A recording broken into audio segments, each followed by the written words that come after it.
They say that the most serene moments are those that transform everything without warning. That evening, I curled up in the armchair with a steaming cup of tea, while the murmur of the radio filled the air with soft melodies.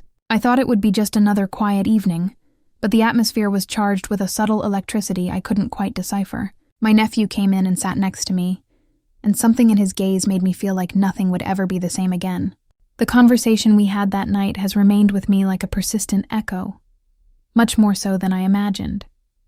But before I tell you the details, tell me, from what corner of the world are you listening to me? Leave it in the comments. I love to hear where these voices are coming from. It was one of those cool autumn nights where the wind whispers promises through the bare branches. I had cracked the window to let in a light breeze, bringing the earthy scent of the earth dampened by the day's drizzle. The floor lamp spilled amber light into the living room, projecting elongated silhouettes onto the wallpapered walls. I was wearing my favorite slippers, my hair was pulled back in a messy bun, and a knitted blanket covered my knees like an old familiar hug. The kind of night when the extraordinary seems a distant luxury. The radio was playing softly, a radio drama I already knew by heart. I didn't need to follow it with my eyes to understand its twists and turns. It was then that I heard the front door click, followed by the shuffle of footsteps in the hallway. "Hello, Aunt Elena," said a voice as familiar as my own heartbeat. I turned around and there was Matteo, his coat splattered with raindrops, his hair tousled by the wind.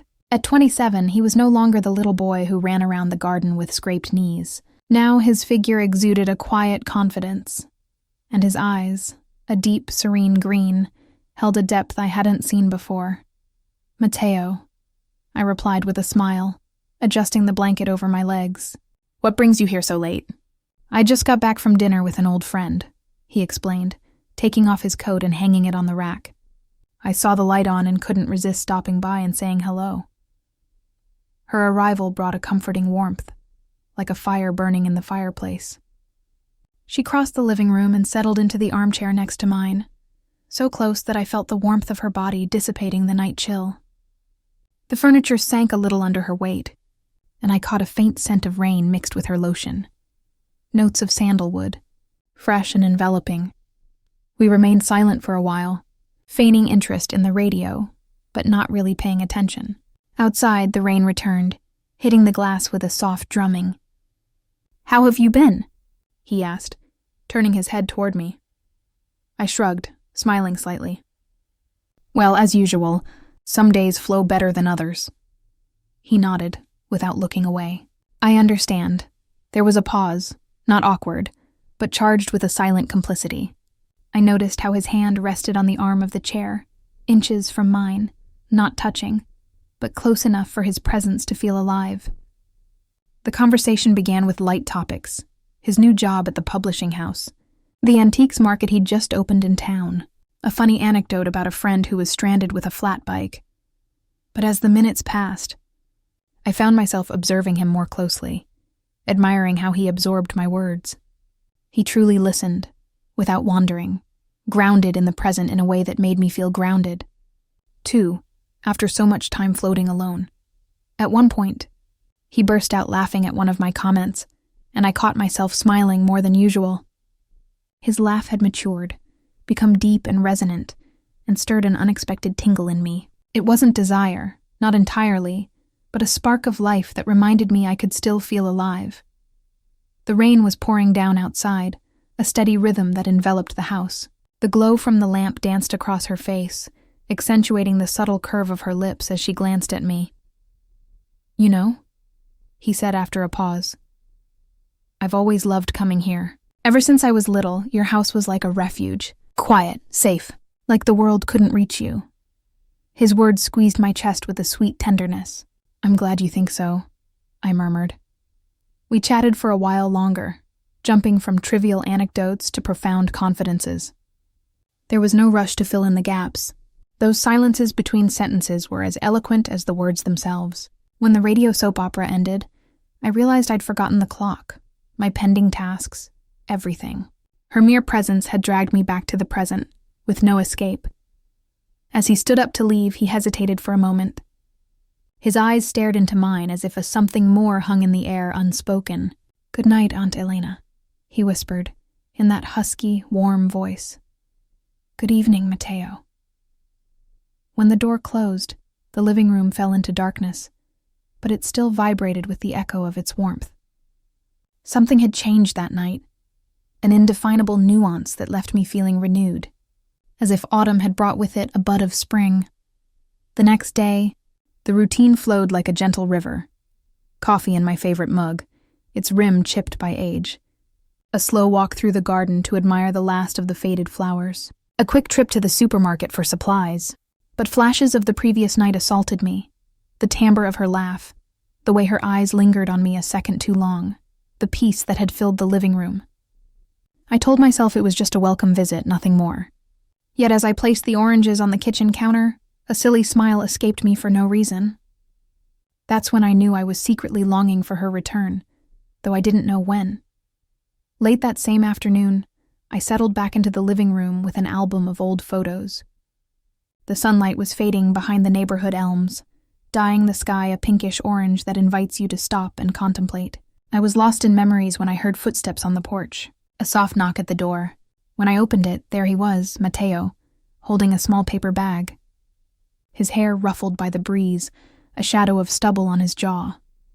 "I brought this for you," he said, handing it to her with a crooked smile. "I thought you'd like it." Inside, a slice of apple pie from the market she mentioned the night before, still warm and fragrant. "You didn't have to," I protested, though my tone came out softer than intended. "I wanted to," he replied simply, entering when I invited him with a gesture.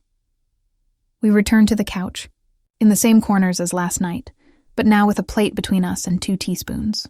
The scent of cinnamon rose like an invitation. He asked me about the album, and I found myself telling him more than usual. How certain photos made me question the paths I'd taken, the decisions I'd made, and the ones I'd let go.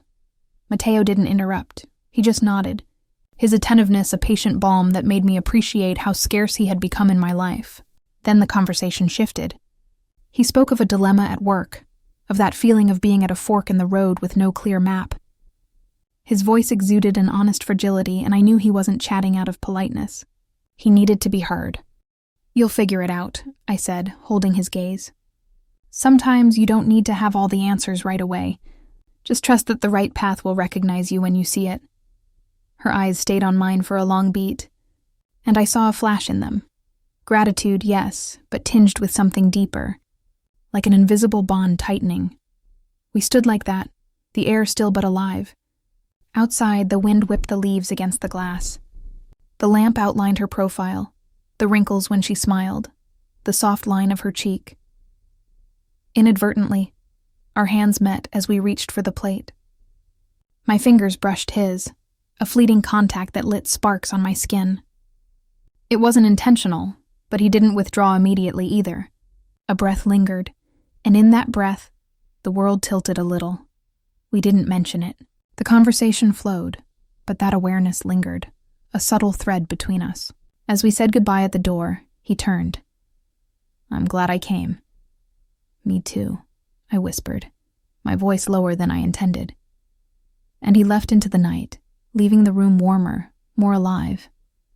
Only then did I begin to admit that what was boiling inside me wasn't just the family bond.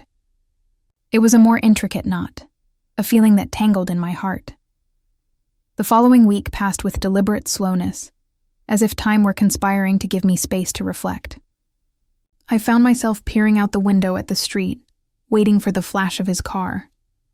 It wasn't urgent, but rather a calm anticipation, a buzzing beneath my skin that didn't disturb me, but didn't fade away either. 3 nights later, as I was clearing the table after a solitary dinner, the familiar knock sounded. I didn't ask. I knew it was him. When I opened the door, I found him with his hands in the pockets of a faded blue sweater and comfortable pants. The wind had ruffled his hair, and his face was filled with a light joy, as if my door was his destination that night. "I hope I'm not bothering you," he said. "Not at all," I lied with a smile, letting him pass. We settled into the living room, and this time I lit a candle on the coffee table. Its dancing flame blended with the lamplight, enveloping the space in an intimate, almost conspiratorial halo. It smells wonderful, he commented, leaning in slightly. What is it? Lavender? Lavender and honey, I explained. It feels homey, doesn't it? He smiled, as if that detail revealed a little more of me. We started with small talk. His busy week, the vest he planned to knit before winter. But soon, as if by magic, the conversation deepened. He told me memories of his childhood that I hadn't known about, despite having witnessed his birth. One in particular took my breath away. How my summers at the lake house had been his anchor, an oasis in the chaos of his family. You were always different, she said in a plain, unadorned voice. You saw what others missed. You really listened. His words fell like stones into a still pond, creating ripples that reached deep into me.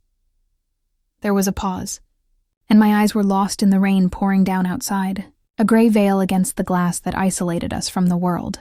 We sat closer than before, the warmth between us almost palpable. I shifted my leg and my knee brushed against his. Neither of us moved away. It was a small gesture, but it quickened my pulse like a revealed secret. Matteo looked at me for a moment, his eyes searching without invading, as if divining the thoughts I kept locked away. Then, tactfully, he brought up the subject of my late husband, something few dared to touch. I told him about the bright days, the afternoons planting rose bushes in the sun, the laughter that echoed in the kitchen, and of the emptiness that followed, how the silence became a faithful companion, sometimes cruel, sometimes tender. He didn't look away once. When he fell silent, the sound of the rain was all that remained. Then, in a low voice, he murmured, "You're more resilient than you think." It was a simple phrase, but it sank into me like a root, awakening gratitude and an exposed fragility. We stood like that, motionless, the air charged with a serene electricity. There was no urgency to break it. It was perfect in its stillness. When he left, the scent of rain and sandalwood hung in the air.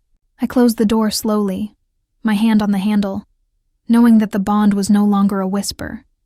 It was a clear pulse, altering how I saw him, and how I saw myself. I lived the following days with a heightened sensitivity, as if the world had been fine-tuned.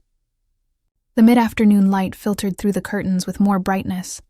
The creaking of the floorboards beneath my feet sounded clearer. The steam from my morning coffee smelled of promise.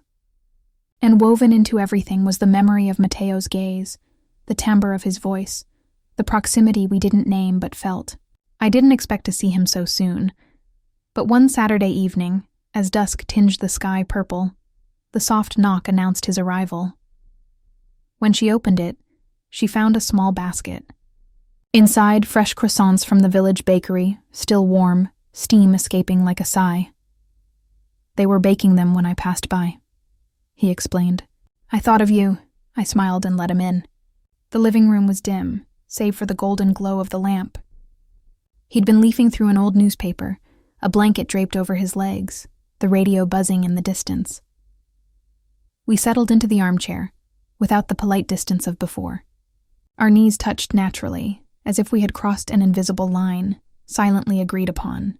We shared croissants, the butter melting with each bite, while the conversation wandered, echoes of her childhood, my stories from my youth, minor regrets and irrevocable treasures. We spoke with a lightness of voice, as if weaving an invisible tapestry, thread by thread. The rain returned, a soft blanket that cradled the house. Matteo leaned back, his arm extended behind the backrest, so close that his warmth touched the back of my neck. I stared at him longer than I should have, rediscovering the contours of his face as if for the first time. The firm jaw, the faint freckles on his nose.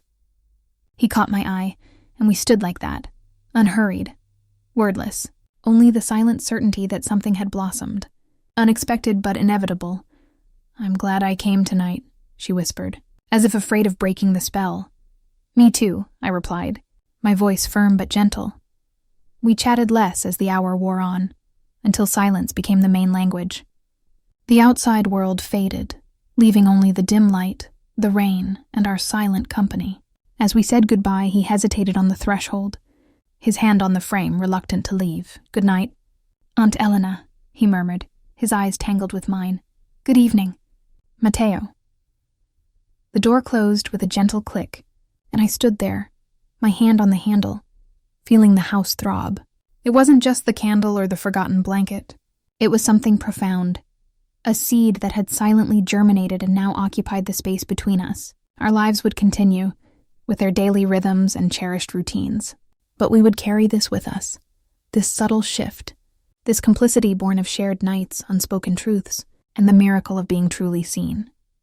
And in that moment of clarity, I understood that it wasn't about what would come next. With its uncertainties and possibilities, it was about what had already happened. How, on the most ordinary nights, the extraordinary seeks you out, touches you, and transforms you forever, leaving a trail of light that never fades.